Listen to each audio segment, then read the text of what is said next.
There's a secret world just outside the hospital walls where clinicians trade stethoscopes for startups. If you've ever wondered how someone goes from seeing patients to building the future of healthcare, you're in the right place. I'm Kayla, a PA on a mission to figure out what comes next. When I started researching careers in health tech, I found confusing job titles and zero clarity on how clinicians actually made the transition. So I went straight to the source, the people who already did it.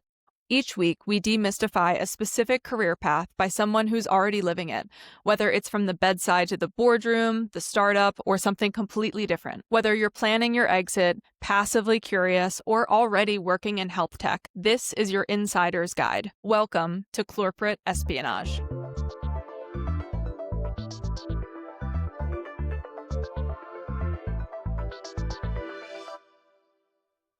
All right, and welcome back to another episode of Corporate Espionage. Today, I am super excited to be joined by Elizabeth Santo. She is a movement enthusiast and physical therapist who's passionate about pelvic health conditions. She initially launched and scaled Orthology Clinic's pelvic health program across New York City, then joined Sword Health, where she now leads clinical program development for their product Bloom. She's tackling conditions that affect 1 in 4 women but have been overlooked for decades, proving that you can multiply your impact way beyond the treatment room. I can't wait to hear about your journey and the future of pelvic health. This is a topic that I hold personally near and dear to me, as I feel like probably every woman does. So welcome. I'm really excited to be here. Thank you for having me. Absolutely. So full transparency, Liz, your LinkedIn bio and your work history stopped me in my tracks. What do you mean? It just made me stop scrolling, and I'm like, oh my gosh, this girl is doing some really incredible things and working on really important problems that until now haven't had much visibility. So I'd love to hear a little bit about your journey. In my own research, also learned that you were a gymnast for a while and there was some coaching there, which I think all of these things feed into one another. So I'd love to hear a little bit about your journey to physical therapy school and then more into your clinical background as a PT. Yeah, well, I'll start at the beginning. I was born. I'll jump ahead. So yeah, I can't believe you found out I was a gymnast. Do I have that on my LinkedIn somewhere? Like I was a Maybe recreation, maybe somewhere. You did some trade good secrets. digging. Sorry, I can't tell you. You did some very good investigations. So I grew up on the West Coast in the Bay Area and did gymnastics for I guess 9 years, which sounds way more impressive than it actually is. And just generally always really liked to be active and did multiple sports in high school. I think with gymnastics, I didn't do it for that long in the grand scheme of things. And then I started coaching in high school at the same gym that I used to do it at. And I loved coaching. I always felt like I had an affinity for teaching. And I think later on when I reflected back on why I really loved it, it was because I loved being able to break down movements and then help someone understand what they need to do to accomplish the movement itself, or what was going wrong and how could they make it better to accomplish their goal. So obviously gymnastics is a beautiful sport. It's also super fun. And there's a lot of dynamic movement. Obviously all sports are amazing. Every sport has their star point, but there's so many, not to nerd out, but there's so many different planes of movement and ranges of motion that you just get into in gymnastics that you don't get into in a lot of other sports. Like running is very sagittal plane, or straight forward and back, as somebody who is a runner now and needs to supplement with other types of activities because I can't be doing only one plane of movement. And so then I went into college and I always was planning on majoring in biology. I actually wanted to be a veterinarian. I love animals and that's what I thought I wanted to do. So I was majoring in biology, think halfway through, I volunteered in my hometown vet clinic that my family dog would go to. And it was just so sad. And the energy was just not, and it could have just been that clinic. I don't know. And I think part of it was also my own energy. I, it didn't vibe with me. And I got really upset because I was like, this is what I wanted to do. I always wanted to do this. What do I do now? And I knew in that moment, I was like, this is not for me. It's not what I thought it would be. I feel like I can't emotionally hold the space to be a veterinarian. I think veterinarians are amazing. I wish I could have been one, but it just wasn't for me.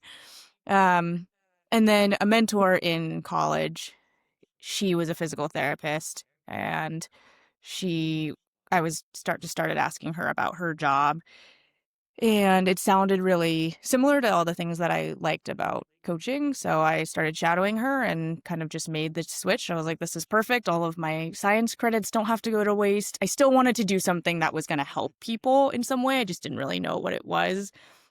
That's kind of how I pivoted.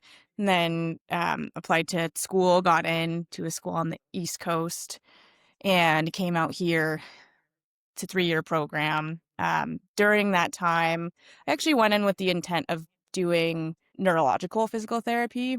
I worked in a lab in college. The college I went to actually had a physical therapy program. And so I worked with one of their professors doing research and was assisting, um, helping research how exoskeletons, like the robotic skeletons that you might see someone wear, Yeah. people that have spinal cord injuries, help them walk. So we were doing research to see, um, at a high level, kind of like how these exoskeletons could help with function. So that was super cool. I was like, I think I want to do neuro. This is amazing. Then I went into it, did some educational work, started doing clinicals. And my first clinical, it was the VA on 23rd Street in Manhattan. And it was a great experience. I was with this guy on an inpatient rehab floor, really great CI, ex-Marine, super like cool macho guy, very caring, like huge heart. He was Yeah. a great CI. He wanted me to experience all of the different floors and departments. And the VA was a really interesting place because um, they do get a certain amount of funding. And so they did have a good amount of resources that I know not all hospitals have. So I was lucky to be able to see a lot of different things, surgeries, etc. They had one pelvic floor therapist. So he wanted me to go with her and learn about it. I had at this point heard what pelvic floor therapy was, but I didn't really understand what it was.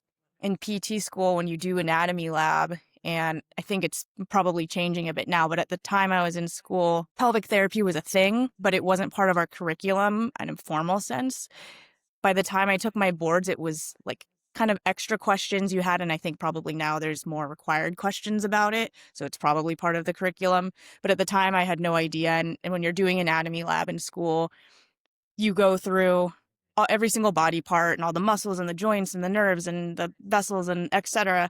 And then you go through more of the physiology of it and the kinesics and biomechanics of everything. And they do that for every single muscle group except the pelvic floor. So it was kind of like we were in the first semester, we were dissecting stuff and like learning. And all you really get with the pelvic floor is like, oh, this is what it is. This is what it does. And then let's move on. So I Mm-hmm. didn't really know like what it meant practically.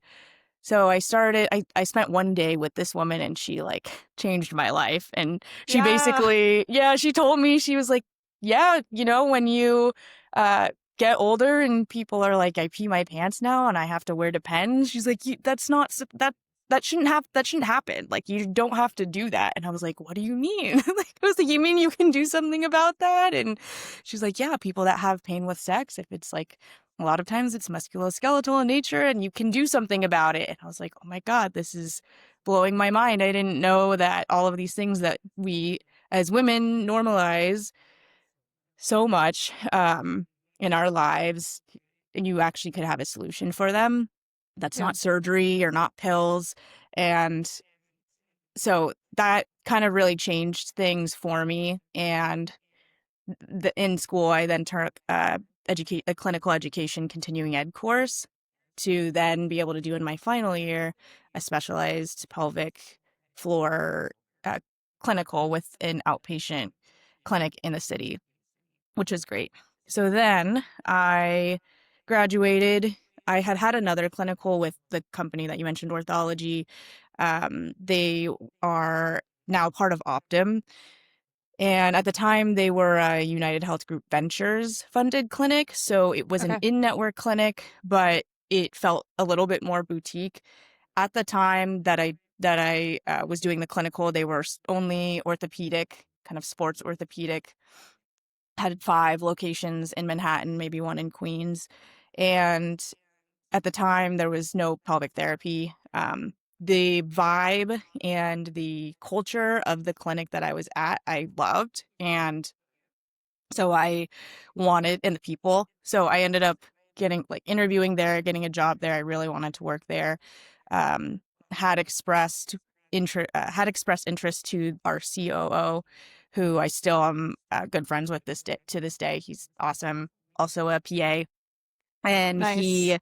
I was like, hey, I really have this interest in pelvic floor. Like, is that something that could be a possibility? I could help make it happen. And he was like, yeah, like, let's start you working. Obviously I need to start working. And then eventually, like, we can pitch it to our board, like the UHG Ventures, to see if we can make it a reality. So I graduated in 2019, was working for a little bit, kind of just getting used to the job Yep. and the career. And then in early 2020, we started talking about it. I started talking to other members of the orthology board. We kind of pitched it to them. We got the green light, and then it was COVID. So, Perfect timing. perfect timing. I was like, great. Um, but so during COVID, we were very lucky, very fortunate enough to not have been furloughed at that company. I think I attribute a big piece of that to our COO, who is just fantastic, and he wanted to make sure that we were all taken care of. We obviously were not in the clinic for a while, so I see it as kind of a positive, where I really got to kind of sit down and think about what I wanted to do, and think about Yeah. more of a strategy of, like, making connections with other physician network groups in the city, and like pelvic specific, and also just general GYNs, OBGYNs. And then by the time that we started kind of going back into clinic, it was at such a slow cadence that I was able to start doing these things at a pace that felt good to me, and felt manageable. So it was kind of a slow build. And by I want to say I'm trying to think of timelines. That was so long ago. I, like, blocked out that Mm-hmm. time in my memory. By maybe the end of 2021, I was consistently seeing half of my caseload, pelvic, all genders, um, and about half general orthopedic and sports, which was perfect for me. So, as far as scaling it, I will say, um, scalable in the sense of I was able to onboard and train another clinician, but unfortunately, just because of the time with COVID and everything, and a lot of clinics were hurting at that point. Totally. Um, because of the fallout with COVID, it was kind of it wasn't really able to scale to the broader clinic networks. One from more from, like, a clinician interest and qualification standpoint, because you do have to take at least one class to kind of be minimally qualified to see these specified populations, because again, there's a lot of education that we weren't getting taught in school at the time. Yeah. I liken it to saying, like, let's say for the shoulder, you get anatomy, physiology, kinesis, and biomechanics. It's every single one of those courses is a 12-week course on its own.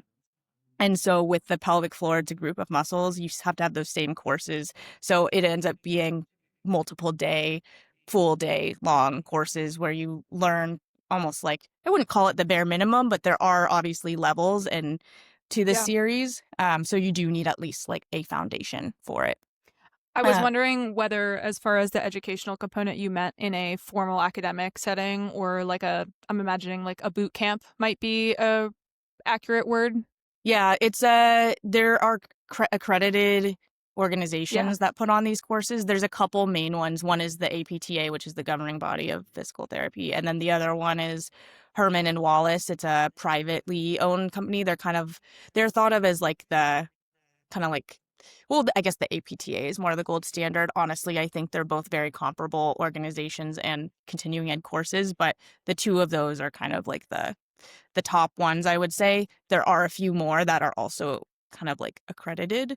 Uh-huh. Um, but I would say like the first introductory course is all about just the basics of what it does. It's a lot of focus on more of the kind of simple diagnoses or symptoms like leakage, um, getting to know the anatomy. So getting introduced to how to do internal work. And then the other courses can dive into more specific things like pelvic pain, postpartum pregnancy. There's a lot. Yeah. And so I was lucky in my last rotation that I had. My CI, my clinical instructor, she had taken all the courses. And so I had access to her. And then I had access to all of the resources that she had. So by the end, I Yeah. didn't feel like I really needed to spend hundreds of dollars more to take more of these courses.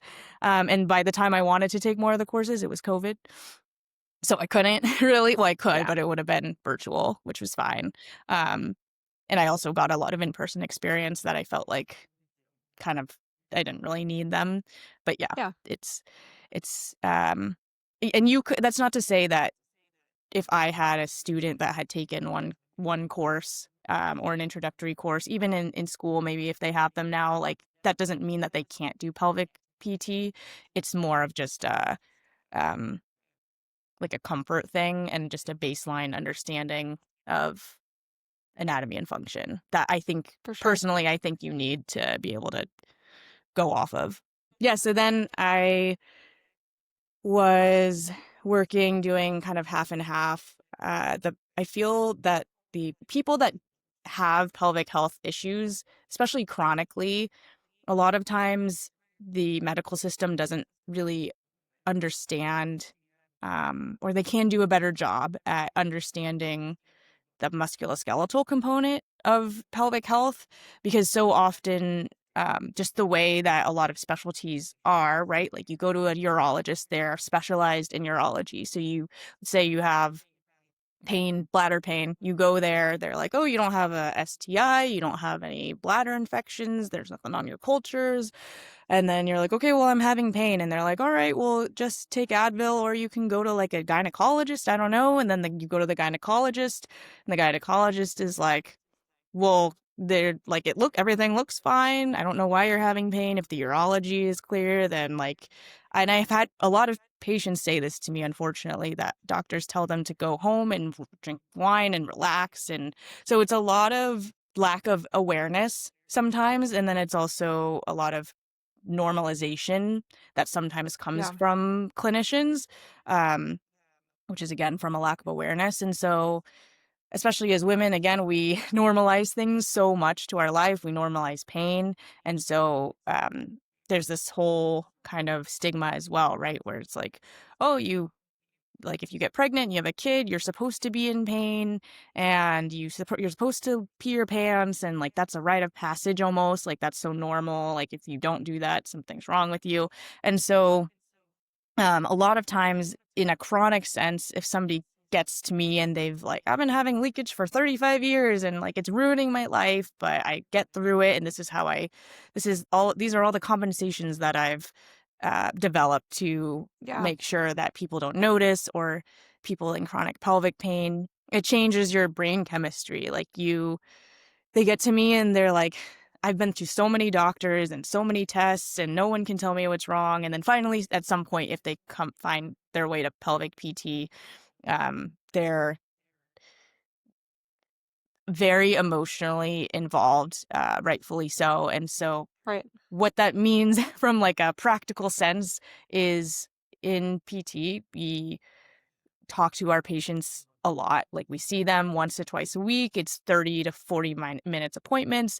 And of course, it's an ongoing assessment. But then they also, when you ask someone about their pain, they unload on you, especially when you get to know someone in a chronic sense, or I shouldn't use the word chronic, but a longevity. Yeah. You get to know them, and then it's a lot of mental load that they are almost unloading on you, and that you're really trying to do your best to educate them and kind of educate and then change those kind of perceptions that they have of themselves. Yeah. So I say that to say I was getting burnt out because it if you ever look into pelvic PT, a lot of it is private pay. And a lot of those private pay options are 1 hour appointments. And I was trying to do these types of appointments in 30 minutes. And so half of the time, like 15, 20 minutes would go by and then the patient would stop talking. And I was like, okay, well, now we have 10 minutes to do like everything that we need to do.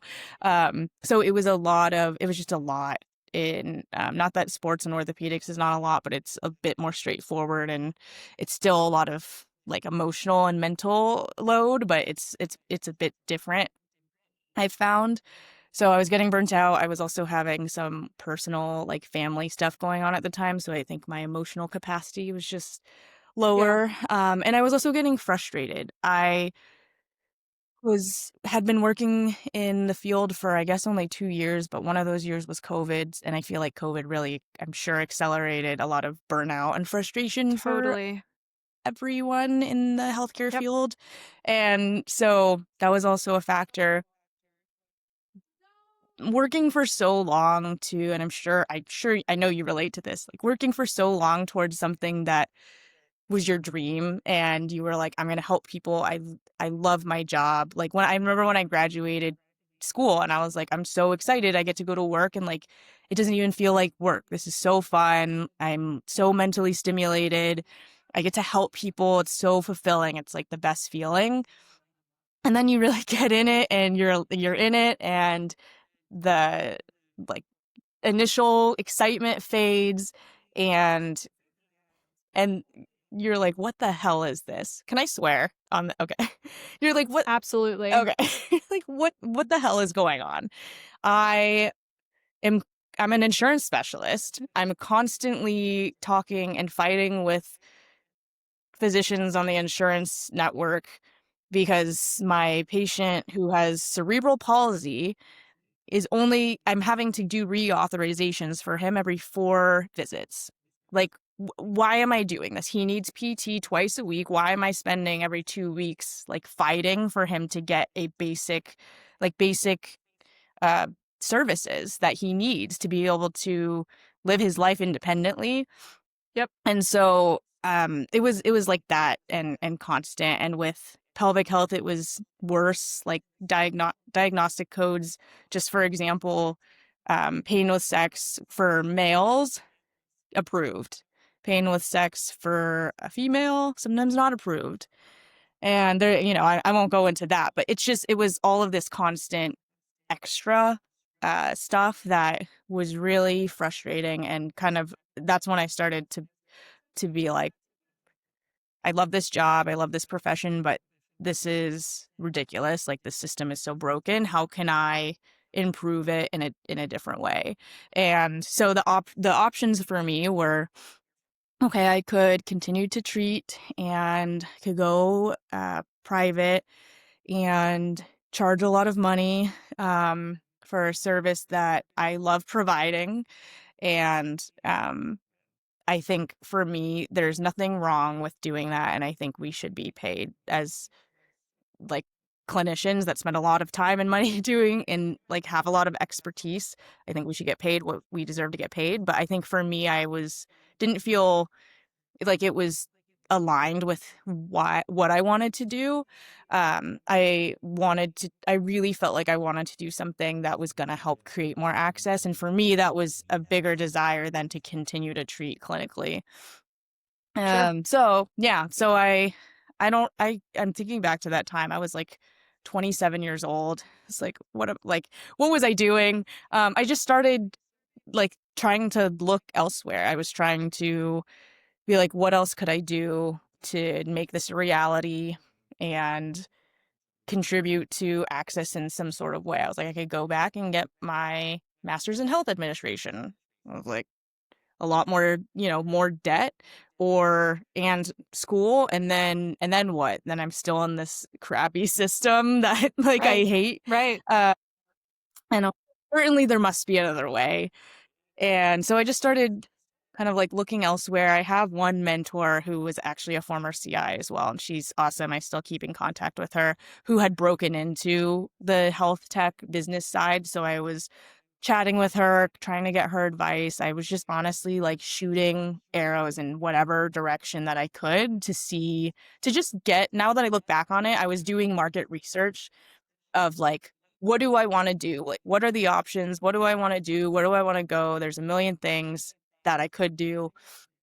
And I forget what the moment was where I realized that I kind of wanted to be in tech, which was like not mildly devastating, but both my parents worked in tech. And I was like, this is funny that it's like, I'm going to be a healthcare worker. And now I'm like landing in a tech company. Mm-hmm. But the reason that I really wanted to work in tech was just because I saw so many companies like really truly actually disrupting the space, because obviously you could go work for, and there's nothing wrong with this, like a big healthcare corporation or a big hospital system, but like at the end of the day, I felt like if I had done that, I would have been stuck in that kind of same cycle of frustration of like bureaucracy and red tape. And that's not what I wanted. I wanted to be somewhere where we were innovating and like doing things that were beyond the status quo. And so um, once I identified that, I started really trying to meet people and chat with them, not even clinicians. Of course, some clinicians that I found that had made the switch, but also just other people to learn. My roommate at the time, who's also one of my best friends, he was working at um, Memorial Sloan Kettering, who was my current employer's, like one of their first clients. And he had come home and he had a mailer or a flyer, and he worked on the corporate side, and they had just, I think, had a benefit fair or something. And he gave it to me and Mm-hmm. he was like, of this like digital physical therapy thing. And I was like, oh no, like this is interesting. This kind of looks like a scam at first glance. And then I was like, that's funny. And then I looked more into it and I was like, oh wow, this is like pretty cool. Was just applying to places that I felt like I aligned with, that um looked interesting, just again to learn more. And I saw an opening for the role was basically a sales support clinical Mm-hmm. specialist for the company that I work at now. And um they at the time were only just doing, their flagship program was more for general physical therapy, but I saw that this one was for a program that they were launching that was about around pelvic care. And obviously I found that really intriguing because it almost seemed like a stepping stone between like the non-clinical and the clinical space, and something that I felt like I was really qualified to do. So I didn't know anyone in the company. I applied. I think it was just really lucky timing because that team still exists in the company, but it's super competitive to get into now. Like now, whenever there's openings, we always hire within like a clinician within the company because everyone's Yeah. like applying for Yep. these positions. And I guess just at the time, no one internally wanted to take it or was interested, or I don't know what happened. I think one important thing that I did and was doing at the time was, again, just trying to learn from people. So now kind of reflecting back, my current manager, actually, I knew that she was the first clinician on the business unit I work in now within Sword. And they were building the product at that point, and she was the clinician on it. And I saw that and I was like, oh, she looks like she's non-clinical. She's a pelvic PT. Like, so I just messaged her and I was more curious. And I don't remember if I did this before I applied or even before I saw the job posting, but I had messaged her and was just like, hey, I see you're doing this. Like, that's something that I'm super interested in. Like, would love to just hear more about your journey and like any advice that you might have. And that's what I said. And she messaged me back with a really like thought out answer, and she was really nice. And I was like, thank you so much. I really appreciate it. I know you're probably really busy. And she was like, you're welcome. And I don't remember exactly the wording she used, but she basically was like, let me know if like you have any other questions or anything interesting on like the Sword website. I don't know. But I was like, oh, thank you. Like I saw this posting, I just applied, but um like it looks really interesting. I didn't ask her to refer me or anything. And but now that I'm looking back at it, she might have seen that and like went and looked for my Put it resume. to the And front. Yep. yeah, so I think, and then so I interviewed again, like didn't know her, didn't know anyone, but like I think got really lucky with the timing and ended up getting the job.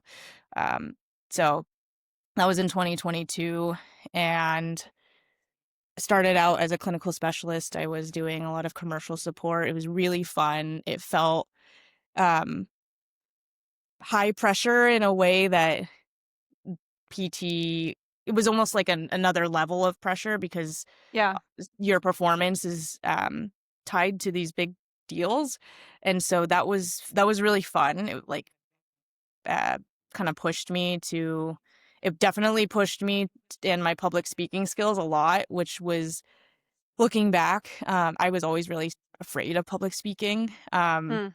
And it was a good time because that was still a lot of Zoom calls. And then eventually we transferred to in-person stuff. And now I feel really comfortable public speaking. And at the end of the day, I loved that job because it was like I would just go to work and I would get to tell people why they should care about pelvic health. And Yeah. that was so fun. And that was in 2022, like that was really when it was starting to make noise. Totally. And a lot of people really resonated with it. And it was great. It was great as a personal and professional challenge for myself, but it was also, I'd be remiss to acknowledge the fact that it was a great like lifestyle change. I was able Yeah. to, like, I mean, I traveled a lot, maybe like 25 to 35% of the time, maybe more at certain times of the year. But it was fun. Like, you get to go to these different places and like expense things, and you get to meet all of these new people and all of like a different world. I learned so much. I felt like I learned a new language. Like when you go to a clinical type school, you learn a new language in the medical world, and this was like learning the commercial world, and there were so many different Absolutely.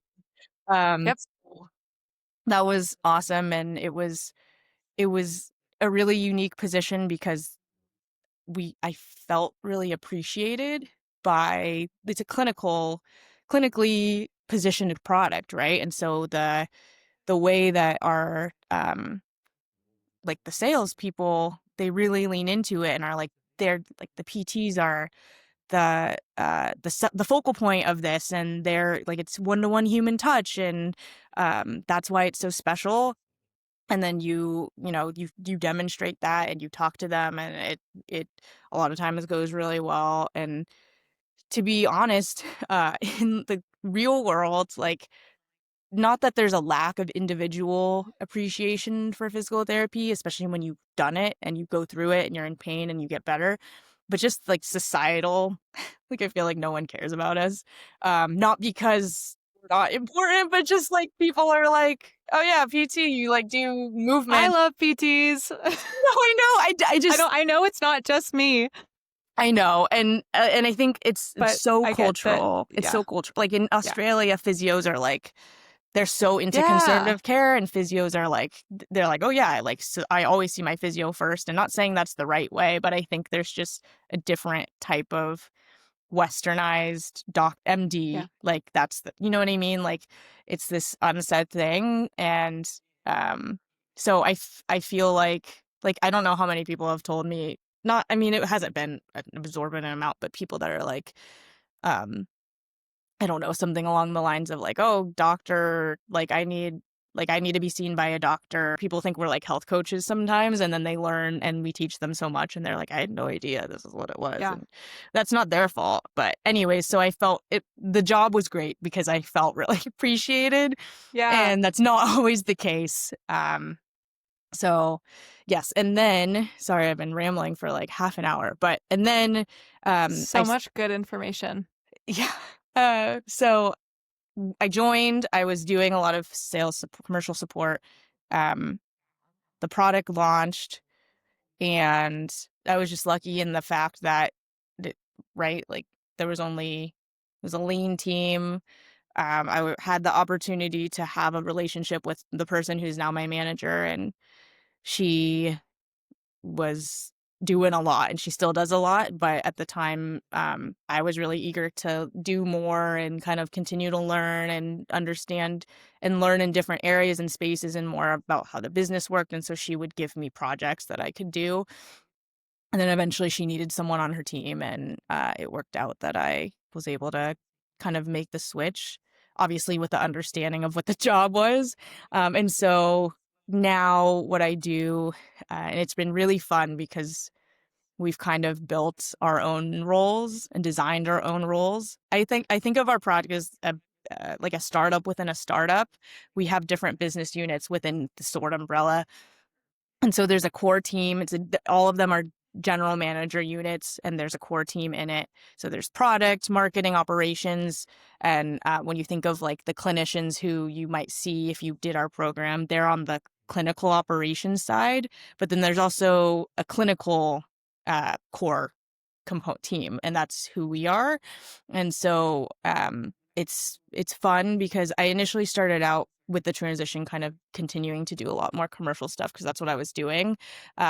We still flex commercially a bit, but now what I am doing is owning the kind of end to end of the program itself. So my team, we are responsible for the clinical outcomes. All teams are, because that's our North Star for our Right. company. But obviously, like that's our main metric. So we are responsible for um, ideating, strategizing, like how can we increase this metric and how can we do it in a way that is ethical and makes sense, but is also scalable and efficient and is a not a bad member experience, right? It's a member experience that will convert to these, like not only from a rigor standpoint, but also from like a user standpoint. So it's really interesting. And obviously there's a lot of like regulatory and legal components there that we have to always consider as well. Um, so yeah, that's how I ended up here, and I really like my job now. It's different now than it was a year ago, and I think that's just because we are a small team and Mhm. we've had to get really creative, and I think both of us are just growing together and also adapting to what the needs are of the company at the time, so Mhm. it's just changing. But it's fun, and I'll say like there are general things to what I do, but a lot of times every day looks different, which is Yeah. amazing because I feel like I need that as just like in my mental space.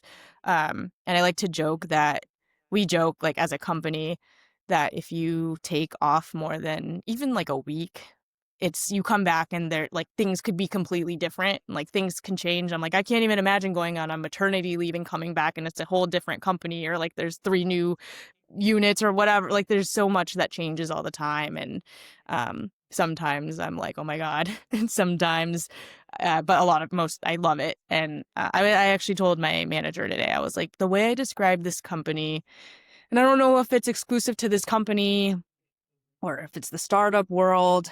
I've heard Mhm. kind of mixed things of people in my company, but the way I describe it is it's like that movie title, like everything everywhere all at once. Like that's what I feel like Yes.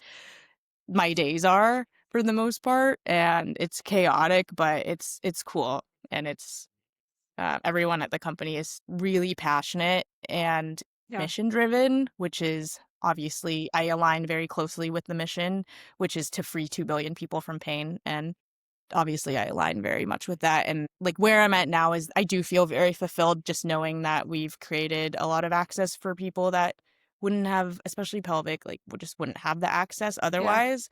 Yep. So yeah, that's my long story short. That was a very well articulated and very insightful look at your journey from start to present. I won't say finish because obviously you're like far from done with your work in this space.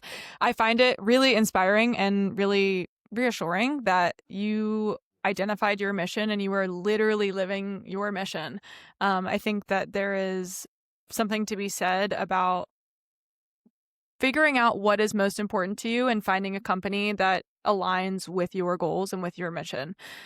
You mentioned something even when you were describing your first days of being a PT, of the mental stimulation that you had, the ability to like flex different areas of knowledge with your patients, the ability to always have like kind of something different to problem solve or to think about. And you express those same exact feelings with your current role with Sword. So it sounds like it is extremely aligned.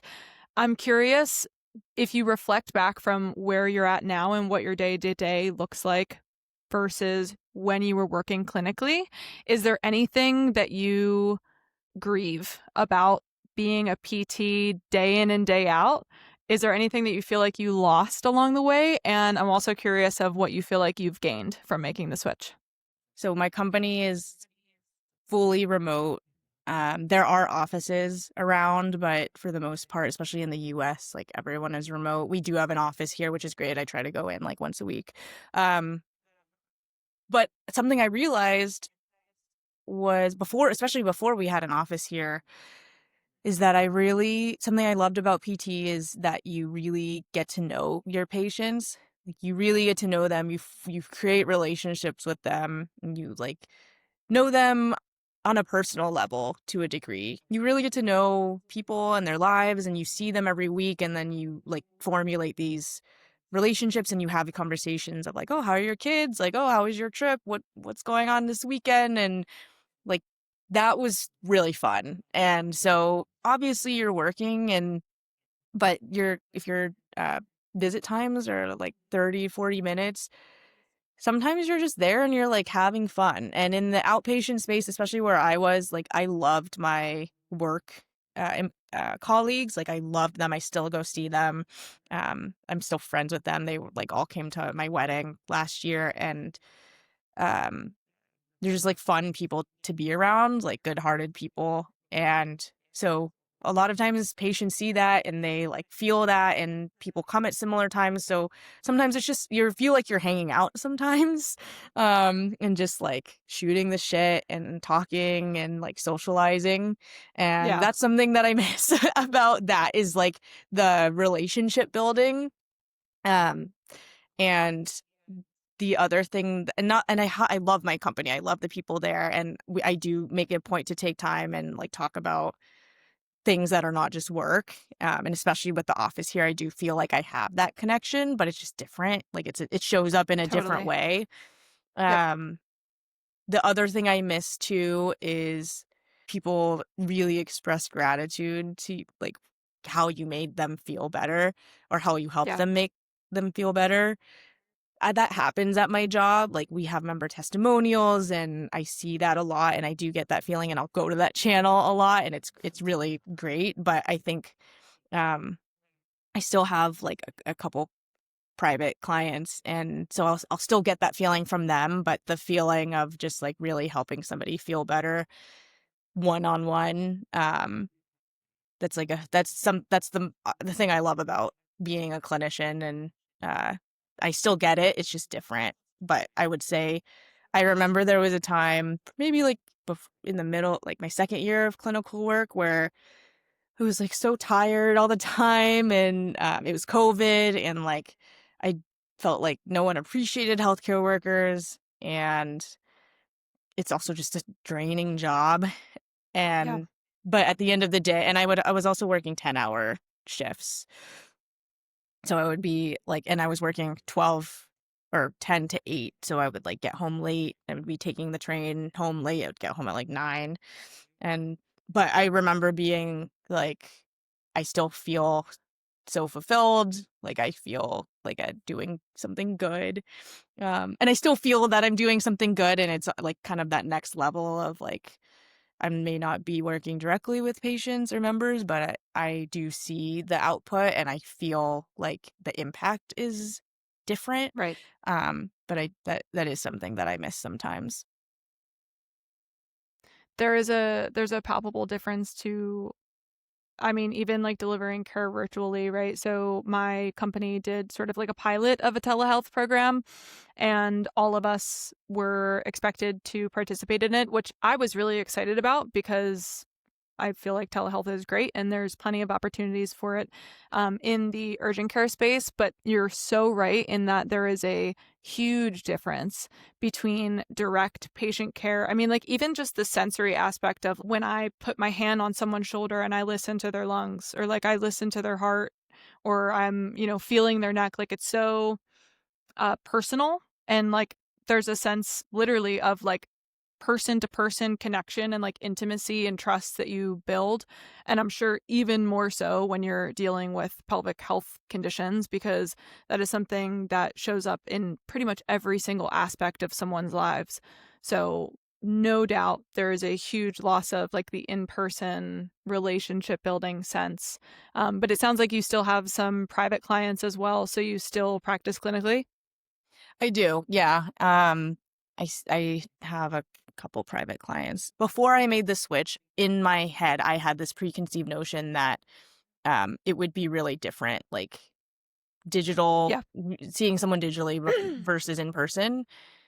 And that's something that got flipped for me. I was like, people can get very quality care and formulate personal, strong relationships with people and like get just as good as outcomes in this digital format. And that was something that I was hoping was true, but just really didn't know until I made the Sure. switch and really saw it. And so I will say, like, I agree with you. There's like, if you're one on one with somebody, it's like this palpable, it is a different vibe. But I do think that like I've still been able to create really strong personal relationships with people virtually, people that I've never met in person. And it's been still just as like if I were to take a member, like still just as fulfilling, which is really interesting.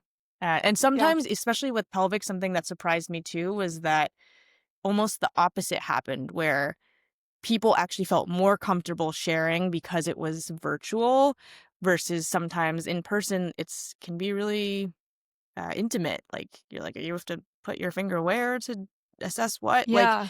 and so that can be a barrier. I was curious if like that is one reason why that product is so successful, because there is the added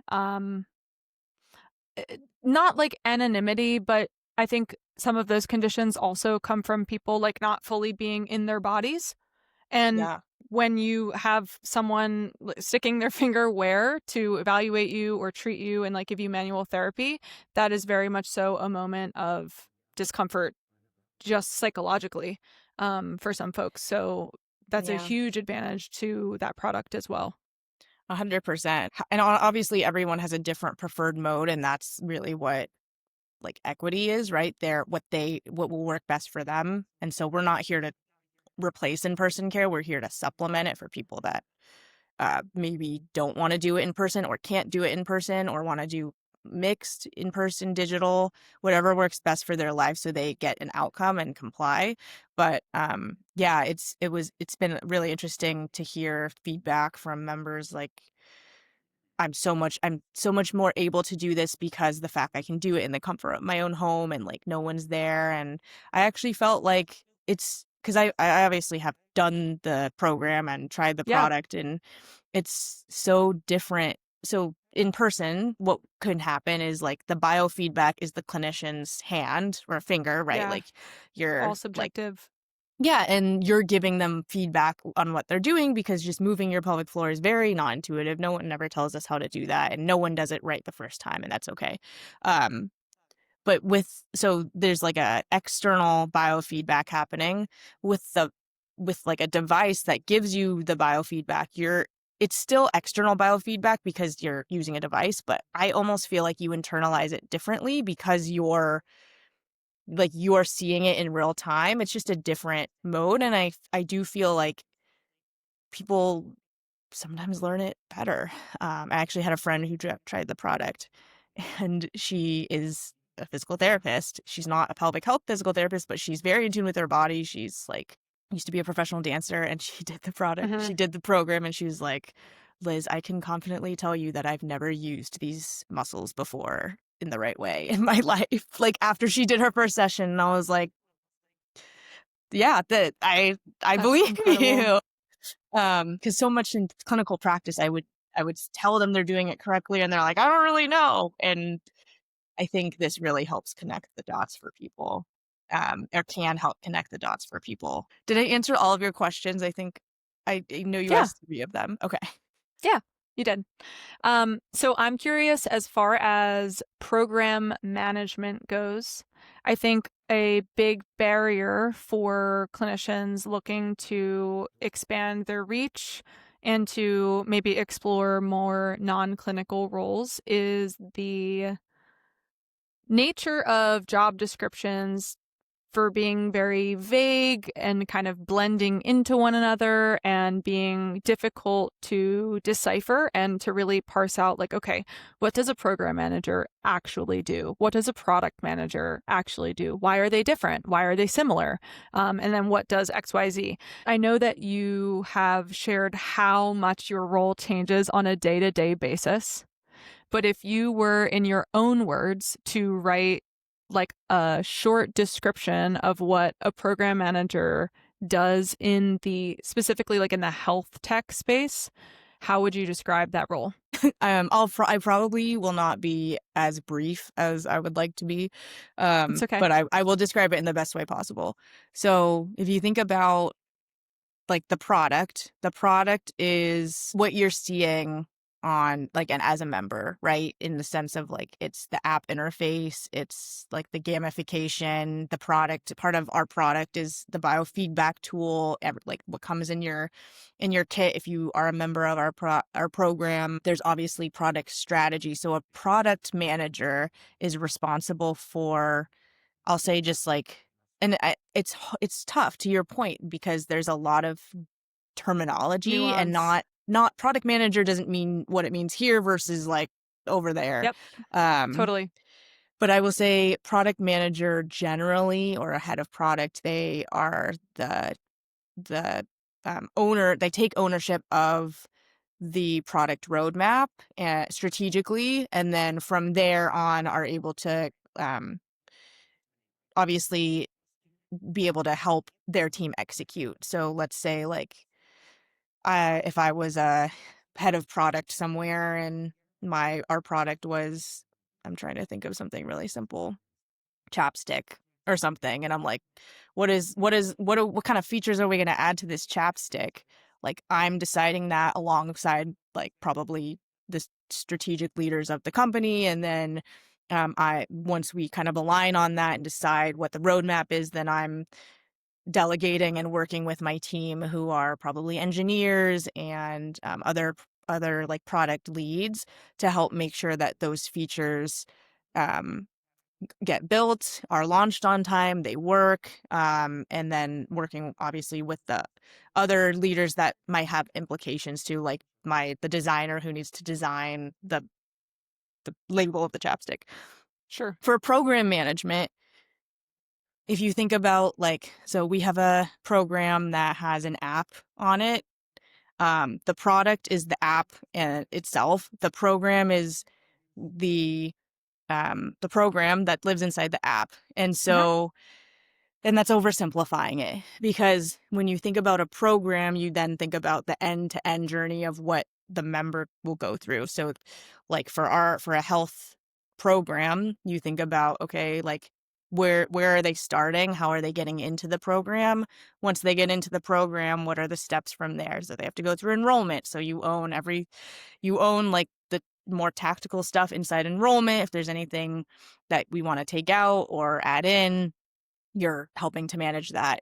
Once they like, what are the different steps throughout the program? Then they become active, then they become, whatever, into maintenance maybe, or like there's a bunch of different steps. And then how do they exit? And what does that look like? There's a lot of different steps in the journey during a program that somebody can go through. And so you, as a program manager, you're essentially owning the, I'll say, like, integrity of the program Hmm. throughout end to end. Of course, there are a lot of different team implications that can affect the program and do affect the program, and any changes to the program made are going to affect them. So it's a lot of collaboration with people on different teams to make sure that the changes you're making to the program, either in like a strategic sense or just like from directives from product that they want to change, like I'm making sure that it makes sense for these other teams, like the operations teams. If there's any changes from a marketing standpoint that it's going to affect down the line, I have to make sure to keep everyone in the loop there. Right. um, Right. and then kind of more of like a higher level thinking too, because we do own these metrics and we're wanting to make sure, try to optimize for these metrics of outcomes essentially. We're also looking at it from a sense of, okay, what can we change in the program that's going to affect the outcomes, and what are the associated metrics that we can also try to optimize for that we know would increase engagement or whatever. So Yeah. it's a lot of self-directed initiatives, but then we're also managing changes from all of these other teams that might be requesting changes to the Uh-huh. program. Um, so it's kind of a like a juggling act, but it's very different because one day I could be working on a new design, like helping, like working with, like today I worked with a designer on like giving my feedback to certain animations for a new exercise that we're going to do. But another day I could be helping create guidelines for a like an AI tool that might be helping clinicians be more efficient in their day-to-day workflow or something. So it's a very dynamic role. Yeah, that's exactly how I was going to summarize what you just said. It sounds super dynamic. It sounds like a lot of reminders or sticky notes are needed to make sure that you hit every task that you need to hit. Yeah, it's definite organization is like a very big. I thought it was organized before, and now it's a constant um battle to stay organized, and I think Totally. we found like a good way to do it, but sometimes it does feel a bit all over the place. But yeah, staying organized is really important. Having like a good organization platform is really Mhm. key. Are there certain products that you are using, like Notion or Asana or anything like that, that have been really impactful on you or that have like pretty much act to keep you in check? I love Notion. I started Me too. using Notion in my personal life. It's just such a great tool. And the features that they have, especially talking about organization, like the database features, you can create relations to other databases, and it just, you can like create different views of databases, and it's also, you can search databases. So if you have like all of this information, it's readily available there. You can also create pages and then turn them into wikis, so they're also searchable. So it's like great to have training modules on there, but then you can also have your own kind of like self management and Yep. project management through like those pages. It's also nice because it can be really collaborative. Like you can go in and multiple people can work on it at the same Yep. time. You can also see the history of everything and like restore pages. It's a really great tool. And they also have, I think it's like just aesthetically nice as well. They make it Totally really agree. easy, and they're Oh my always, gosh. I love it. They're always improving um their features, and it's really nice, and they really take feedback. And yeah, I just think that it's really made me a lot more efficient, and if I didn't have it, it would be challenging. I'm obviously familiar with Jira and Google Suite, and I just feel like Notion is the best. And different Yeah. uses too, but it's just great. The UX of it is, yeah. Yes, I'm like such a sucker for a beautiful user interface, and Notion makes my heart sing. It's amazing. And yeah, I use it Yeah. for my own personal life. I started a recipe database because you can add like I love tags that. and time frames, so you can like then filter by like, oh, I only have 30 minutes today. Like I can filter like by like my 30-minute tag, or I want to make a dessert that Oh my takes under an gosh. hour. Like I can filter for both of those things. So, and you can like, yeah, you can make more tags and be like the pies or like salads or whatever. You're welcome to share your recipe Notion page with me anytime. I need to make it. Anytime. Yeah, I'll share it with you. I make it. I honestly need to like make it look like I need to put more into it because I just have been slacking on it. But yeah, no, I Yeah. will. And I actually used Notion databases for my wedding day because there's Mm-hmm. like so much, obviously a lot of planning that goes into that. But I make packing lists just so I don't forget things. But with that event, there's obviously multiple events, and I was like, what the hell? And it's like multiple movements. And so I made a packing list and made all of these tags of like, I need to bring this Mm-hmm. one to this place and that one to this place, but then I can leave this one here. And so it was great because I was able to put all my items in there, but then be able to filter through when I like what event I needed what. And it was just great for organization. Couldn't recommend it Yeah. more. I Yeah. can't believe that some people still don't use Notion, who are of the like technologically inclined group of people, like tech native people. I personally use Notion for the podcast, so I have like a separate page. Literally, I'm looking at my Notion screen right now that I prepared for our conversation with, and I've got a whole database of like my guests. Is the podcast scheduled? Did we have a brief conversation yet? When is it scheduled to record? When is it going to be published? Did I actually set the automation to have it published yet? So it is chef's kiss. Yeah. And what I love the most now, I'm sure ChatGPT does as well, but I'm a Claude girl. Claude will actually integrate directly with Notion and with many other systems as well. So when I went to set everything up for the podcast, I was like, hey, Claude, I'm starting a podcast. This is what it's called. This is the goals. This is my initial guest list. And like I downloaded the CSV from Sheets or from Google Forms, uploaded it there. And I was like, make me a database with all these people, make the things that it was very open ended. I was like, what are the things that I need for a successful podcast? Build them into this landing page. Build me a checklist for like weeks 1 through 3 leading up to the first recording. And then, after the recording, give me recommendations on the Notion page for what platform for recording I should use. What are the technology things that I need? What microphone should I get? What headphones? Like, so word for word and like open ended. And it was magnificent how it organized this Notion page, created databases, created pages within the page. Yeah, it's really That's beautiful. amazing. Not to go off on a tangent about Notion, but I absolutely love that product. It's an amazing. It's amazing. I love. Can't Yeah. speak more high of them. Yeah. Getting back to, we lost the plot a little bit, Yeah. but let's reel it back in. I'm curious. You did mention that like there are a lot of clinicians that are baked into your team, but from a clinical perspective, what are some of the hardest things that you found speaking with maybe an engineer who may not be clinical, or a salesperson who may not be clinical?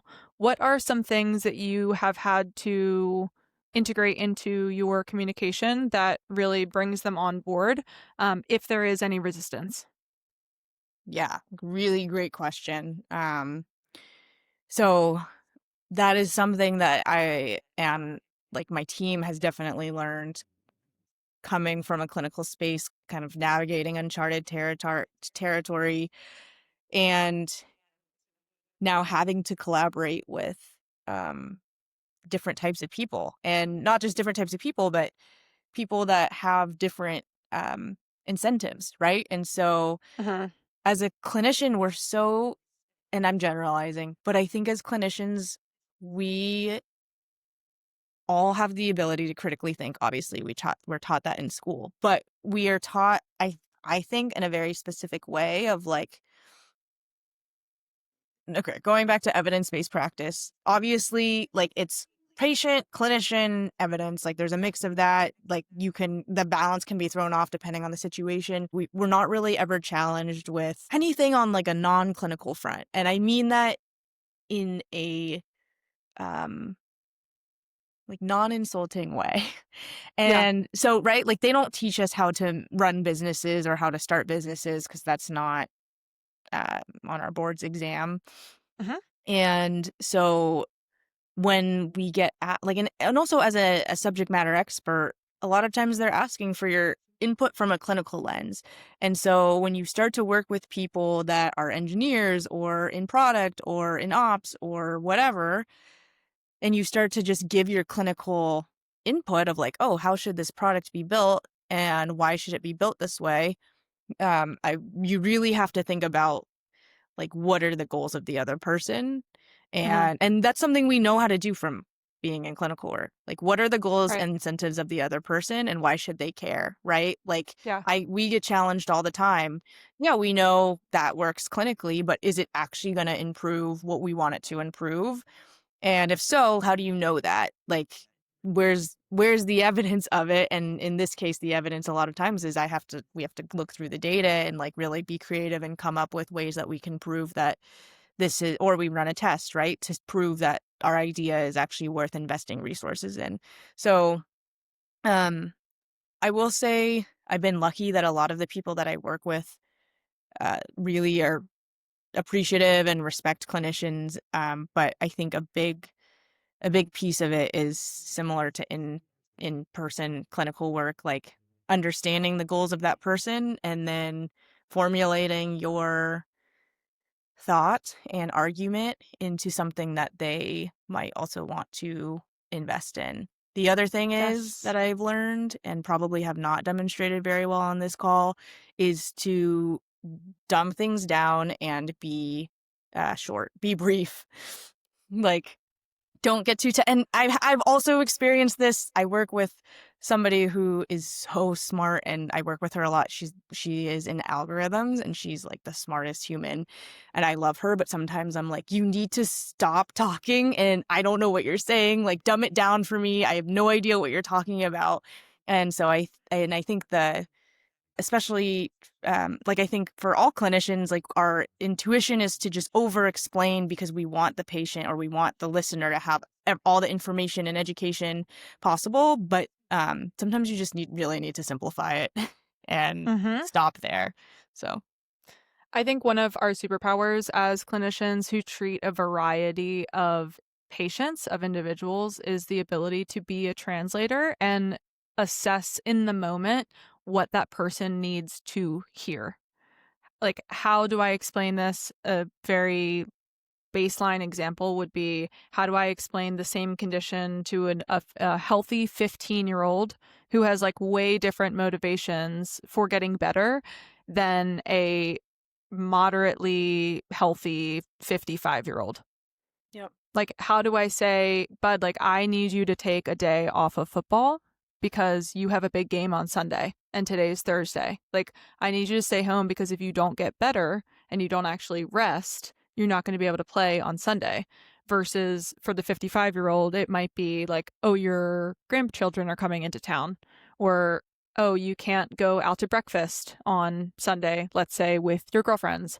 Or, I need you to take care of yourself because if you go into the hospital, there's not going to be no one to take care of your animal. Like, I've had patients straight up deny my very strong recommendations to go to the emergency room because they needed to find care for their pet. And I'm like, how do I present this argument as a, like, no, this is actually really serious. And if you want to be around for your pet, I need you to follow my instructions. Like, I need you to hear me. How do I level with you? Yeah. Um, So I think that's one of our superpowers is like being translators. And then there's an element also of where is your literacy at? So how do I explain it in terms of terms and language? How do I deliver it to you at a cadence that feels digestible? And at a like level of understanding and literacy that doesn't go so far over your head and you feel like I'm over explaining and I'm throwing words out that maybe don't mean anything to that person, while still giving a really good example of the case that I'm trying to present, and giving like a solid base of education. And I think that that's something that I experienced as well. I did a hackathon back in the spring, and I was surprised at the natural ability to be able to explain something clinical to like an engineer because I do it 50 times a day in my clinic. Yeah. Yeah, that's a really good point. Where do you think like the future of pelvic health, women's health, and men's pelvic health, because that's, we can have a whole conversation about how that's probably way under talked about, and still just as important. Where do you see this technology developing? Where do you see improvements could be made? Like, what do you think that the future holds? Yeah, it's so interesting. And with my job now, I feel like I'm much more aware of how the market space is growing. And even from 2 years ago to now, like in my newsletters and just seeing things on LinkedIn, it's really like exploding. And I think it's an exciting time because there's really like right now, I feel like there's a niche for everything. And by niche, let's say like women's health or, yeah, women's health or pelvic health, but I'll say women's health because it's more like encompassing. Hmm. Like there's solutions like us that are like women's physical health right now. And but there's also, right, like medical devices that are direct to consumer that I think could be just as valuable in the future, and things that are being developed that maybe we're not focusing on, right, that are like a little bit more clinical. But I think we're just going to see one more awareness. Like people are going to already starting to be more comfortable talking about um like menopause and peeing when you run, or like like leakage. People, it's already starting to become destigmatized.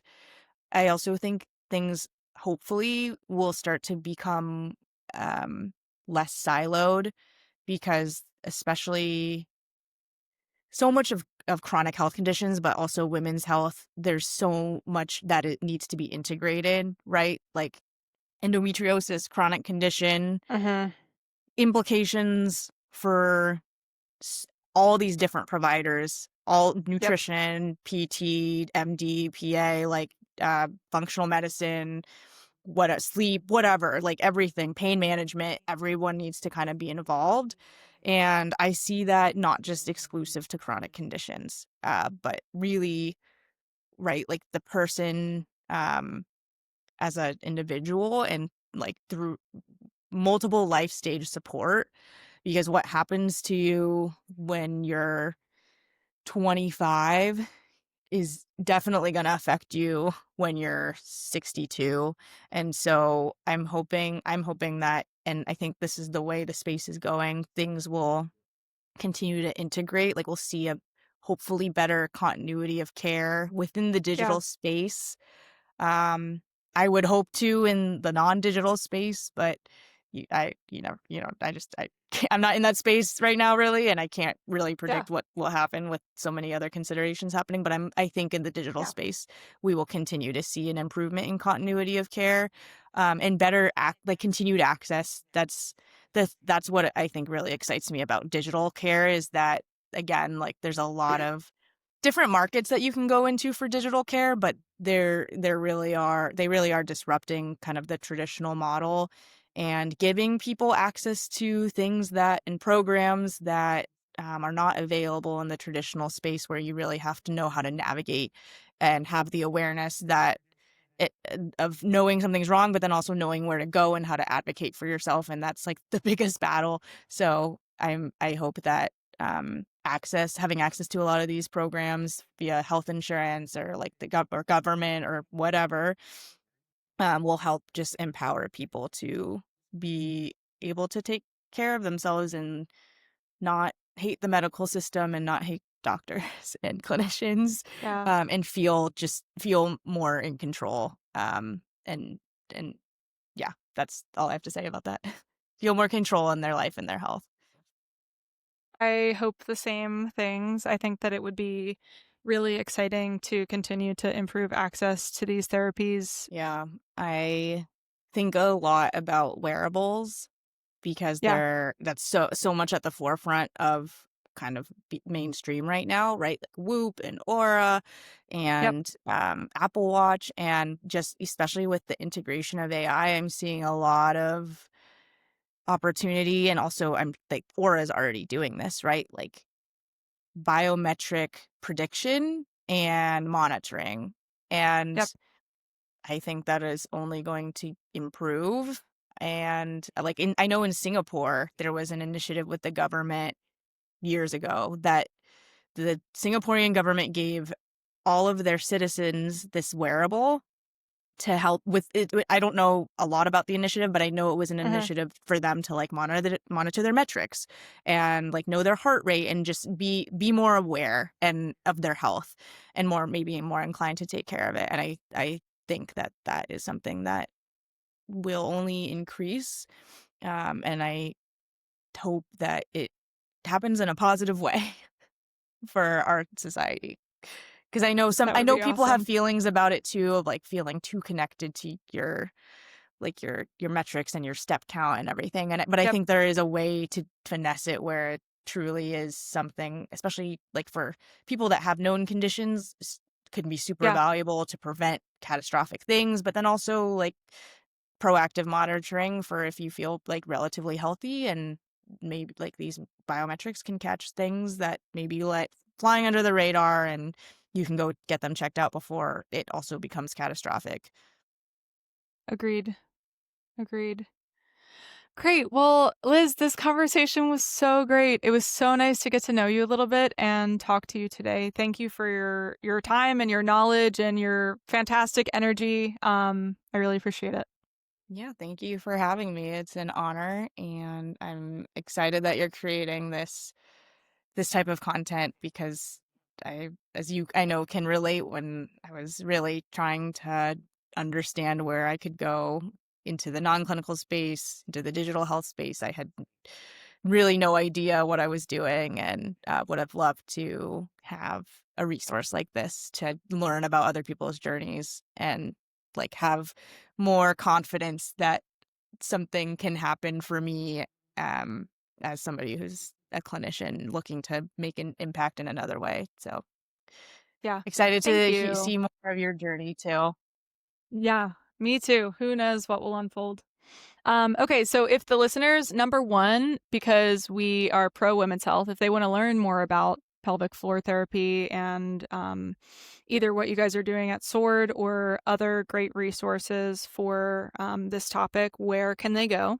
And then where can they find you if they have any further questions for you? You can DM me on LinkedIn. You can connect with me on LinkedIn. Wow, other resources for women's health. There are a lot out there. I will create a list of some resources that you recommend and I will throw them in the show notes. Cool. So if anyone wants some extracurricular learning, those resources will be there for you. Yeah. And if the listeners want to get in touch with you, where can they find you? They can find me on LinkedIn, Elizabeth, or I think it's Elizabeth Santo there. It might be Liz. You can just search my name and it'll come up. And you feel Okay. free to connect with me and DM me if you want to learn more.